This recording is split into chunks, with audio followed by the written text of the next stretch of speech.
ถ้ามีคนถามว่าอวัยวะเพศหญิงที่ดูอูมสวยเกิดจากอะไรและในกรณีคนไข้แปลงเพศจะมีโอกาสได้ทรงอูมสวยเหมือนกันได้ไหมวันนี้หมอจะมาตอบคำถามให้ฟังกันดังนี้ครับเรื่องแรกคือความอูมของอวัยวะเพศหญิงในบริเวณหัวหนาวและแคมนอกนั้นเกิดจากเนื้อเยื่อไขมันซึ่งทางการแพทย์เรียกว่า subcutaneous fat เหตุผลที่บริเวณหัวหนาวจำเป็นต้องมีชั้นเนื้อเยื่อไขมันหนาเนื่องจากไขมันมีคุณสมบัติให้ความนิ่มทำหน้าที่คล้ายๆเบาะกันกระแทกเพื่อลดแรงกดตรงบริเวณกระดูกหัวหนาวในขณะที่มีการร่วมเพศครับในส่วนของแคมนอกเนื้อเยื่อไขมันที่อยู่ในชั้นใต้ผิวหนังจะทำหน้าที่หนุนให้แคมมีความอูมซึ่งนอกจากจะดูสวยงามแล้วยังช่วยปกป้องส่วนของแคมใน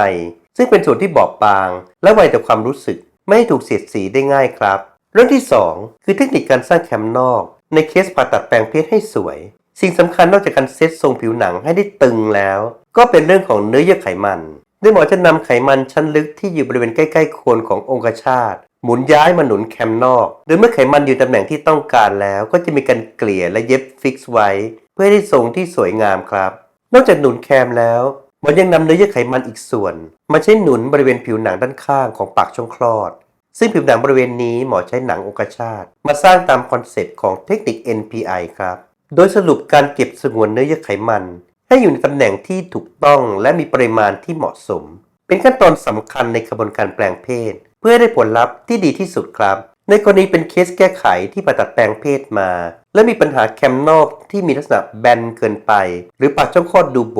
ก็สามารถแก้ไขให้ดีขึ้นด้วยเทคนิค Fat Transfer ซึ่งเป็นการดูดไขมันจากบริเวณหน้าท้องหรือขาแล้วทำการย้ายมาฉีดบริเวณแคมใหญ่หรือปากช่องคลอดด้วยปริมาณไขมันที่เหมาะสมครับโปรดติดตามสาระดีๆจากหมอเชษฐ์และช่องโรงพยาบาล